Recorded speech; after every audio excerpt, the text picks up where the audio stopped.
we have got Faker Others with Thomas Tuchel. Commiserations, first of all, Thomas. What's your reaction to the result and your overriding emotion right now? Yeah, we're disappointed, of course. That's the only emotion that we feel. It's painful. I felt we played a good game until we scored, strangely enough. Very close game, but we were good, we were free, and we went for it. Went up 1-0. I think we deserved to go up. Like I said, in a tight match, we used our moments, so deservedly 1-0 up, and then we stopped playing football and we stopped defending in the way you need to defend. We were like too passive, not physical enough anymore. Couldn't find any duels, couldn't find any ball position, invited more and more pressure straight away after the goal. Tried to help with a back five to close the gaps and have more width on the field to defend the crosses. Did also not help. We just could not get hold of the ball anymore. They played with total freedom after they conceded, Argentina, so full credit to them. The deliveries were on highest level, and we couldn't stop the crosses and we couldn't stop the runners into the box. So yeah, so they turned it around, like I said, strangely enough. Within the game, I was hoping also, strangely enough, that after the equalizer maybe we wake finally up and lose the feeling of we have something to lose, because we didn't have something. It was the middle of the match, but we couldn't get it back and got punished late. That changing to a back five, if you could have your time again, and look, the benefit of hindsight is a wonderful thing. If we all had that, we'd be, in different positions, wouldn't we? But do you regret making that decision now? No, I don't regret it. It doesn't help if you regret anything. You take the decision in the moment. Anyway, like the focus on any structure is and in hindsight itself makes no sense, but the structure itself is just a structure. The important thing is that you put it to life and that you stay aggressive. You can defend crosses in a 4-4-2. We didn't. That's why I tried to help with a back five, but it was also again difficult, so we tried in a 5-4-1 to have at least two players, so that was even more deep. Do you think it maybe sends out a message, though, if you go to five at a back, that you're protecting a lead rather than going on to kill off the game? Yeah, if you say it like this, it's a beautiful thing to simplify. I'm not a football coach, though, so I'm simplifying it from a and this is okay. You can do that, and I took the decision. I take the responsibility, but I will not now go to a hypothetical approach, because no one knows what would have happened if I put three strikers on. So if I put three strikers on and we lose the match, you will ask me the same question if I sent the wrong message. So I try to help the team. That's my job. I cannot care about what other people in the end think about it. It's about I take responsibility for this. It's part of the job. It's no problem. I know. We want to hear your thoughts on it and your thinking process. Yeah.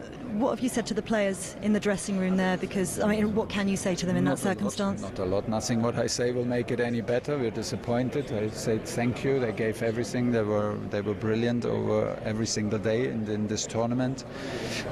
We just spoke briefly. I said I would do it again. I tried to help but we were not active enough. We became too passive. Couldn't keep the ball out of our box. Couldn't keep the runners out of our box. So overall. And I said it's the most important thing is, first of all, to digest it and to take it with respect if you lose. And the second thing is, like always in sports, how you bounce back. And that's what we will work on in the next weeks and months. Well, that's my final question, actually, and I asked Dan Burn the same thing. What is it that England need to do to take that next step, to bounce back, to get to the final, to win the final? We need a bit of time to analyze it. I have some ideas and I have an opinion, but it's not now, not after losing a dramatic semi-final. It's not the moment for my thoughts about this. It needs a bit of digestion. It needs a bit of time, and it's just what it is. Thank you, and commiserations. Thank you, Thomas.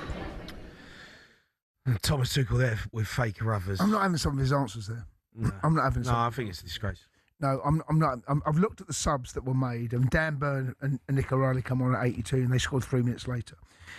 The substitutions, though, I don't know whether Reece or Rice was struggling. I don't know that, but he was saying we couldn't stop crosses in the box, couldn't stop the runners into the box. When one team has so much possession and you are so up against it, which was the case, you need an outball. You need to go the other way. You made a great point earlier. You defend from the front. You actually have runners that can defend and stop the ball coming forward. And I'm not saying we chase lost causes, but there needs to be a threat going forward. We had no threat. We were literally, you said it when we were doing the Sports Bar special, we're sitting ducks, and we were. It literally was, time was going to, the clock, if we got away with it, we're going to get away with it. And we might have got away with it, but we didn't. When we conceded the goal, the red flags were already there. And then when they got the winner, it's like, there you go. It was coming. It was coming. Listen, you could see it coming. If you concede one, right, and you go, and then the game finishes and you go to extra time and then you make a change, I'd almost let him get away with that. But the fact that he made the decision in the 72nd minute just gives so much emphasis on Argentina and their manager, Scaloni, to go, I totally agree. oh my God, they've Totally retreated. I totally agree. Get Martinez on, totally get DePaul on. Totally agree. Let's go. They're camped in. Yeah, they're camped in. We're going to see loads of ball in their final third. And he must have sat there and gone, oh my God, they've retreated in the 72nd minute. Yeah. A hydration break. Do you know what I really wonder? And I can't believe, Chase, I can't believe he comes out and he says that, well, I could have put on 3 strikers and, you know. No, we're not saying that, Jay. No one's saying that. No one's saying that. No one's saying that. Give us something. Yeah. Give us an out. No one's saying 3 strikers. You're the manager of the national football team. Give us a winger. Give us pace. Give us an out ball. Don't go. We're not saying go and put 3 strikers on and go and win 3-0. He's saying give us. You're the manager. Surely you could see, sat there on the side, unless you're rabbit in the headlights, which he obviously was, and he made a decision, and then he thought, oh my God, I don't know how to get out of it. We went 1-0 up on 55. For the rest of that game, we were second best and we retreated. And we got what we deserved. It was disgusting. Got what we deserved. We got what we deserved. We got what we deserved. To concede in the 92nd minute in a World Cup semi-final after being 1-0 up. Absolutely disgusting. Disgusting. I'm disgusted at Thomas Tuchel. And he left them players. He hung them out. Let me ask you this. Hung them out. Let me ask you this. I know you've got to go to a break. No, I haven't. Okay, fine. What do you think Kane and Bellingham are thinking right now?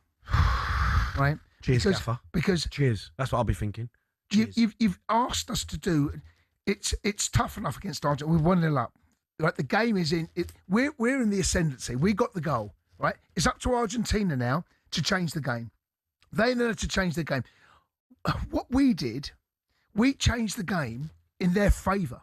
We then decided we're going to sit with 5, and it wasn't. You know, you can play a 3-5-2, right? But this was a 5 at the back, unashamed 5. But the problem you've got is the space in front of the wing backs. Right, he put Bellingham on the left.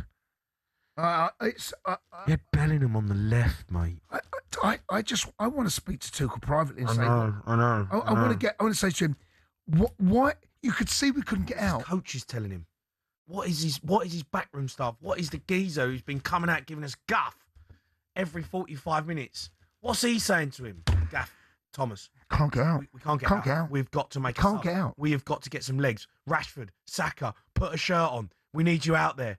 Like, what was he thinking? Because they had to change their game. We didn't have to change our game. Bottled it, Jace. You know what? There's just no 2 ways about it. No. There's no. We can sit here. Jay, we can discuss. I agree with and you. we can evaluate. At the end of the day, he absolutely bottled it. He bottled it. He saw the 1-0 up and he thought, oh my God. He thought Mexico again. He thought we can cling on. We can cling on. We'll cling on. Clear we'll cling on. box. And we'll get over the line. Yeah. And we'll get over the line. This ain't Mexico. Bang. Argentina. Bang. Yep. See you later. Off you pop. And you know Argentina have got late goals in them because they're Argentina. They're built with different stuff. We played into their hands. We literally played in their hands. I can't believe I'm having this conversation with you. Honestly, Jace, if you'd asked me at 55 minutes, we'd have this conversation. I said, you're nuts. But Jace, I'm standing there with you, right? We're both watching the game. And I said to you, right? What are we doing? Why are we retreating? What's he doing? We've got to change it. We've got to change it. I was saying it for 10 minutes. How can the manager of the national team not see what everyone who's watching the game in a pub can see. I've had a million messages on my phone. Thomas Tuchel, what's he doing? How has he not changed it? How has he not brought on Rashford? How has he not brought on Saka? How can the whole nation see it? Or and even, the man who's getting paid by the FA to make that decision. Or even go, Tony, be a little bit more. Hit Tony. Do something different. We couldn't get out. We were waiting. If we got beat, right? If we just got overrun and Messi put on a masterclass and we were out of it and we played like Norway again and we got tucked up and I go, you know what? Fair enough. All right, thanks for coming. But we were all right. We were decent. We were solid. Jed Spence against Messi had him in his pocket for large parts of the game. We were comfortable. We were steady. And then we go 1-0 up and you go, right, now, that's the decision. There it is for you, England. You've finally got it. Again, you're there. And you make the same decision that we've made every single major tournament. Yeah, cowards. And you go, cowardice. Why? I know. Why, Tuchel? I know. Why do that to us? And I can't have him saying to Faye, we don't deal in hypothetical, whatever he said. The game was there to change it. He had to change it. And he sat there. And the pressure. If I'm Bellingham, if I'm Kane, I'm leaving that pitch going, we had no help from you, Gaffer. No, I'm slaughtering him after the game. I'm Jude Bellingham. You gave us nothing. I'm slaughtering him. What more can I do? And the reason it's the equaliser. You watch whoever came to, he sat so deep. Yeah, Bellingham. It's Bellingham. He can't get out. He sat so deep, but that's the message. And then Enzo has a touch. It's not even a great strike, a good strike. And you think that goal, that there, a strike from the edge of the box, no one within 10 yards of him, nah.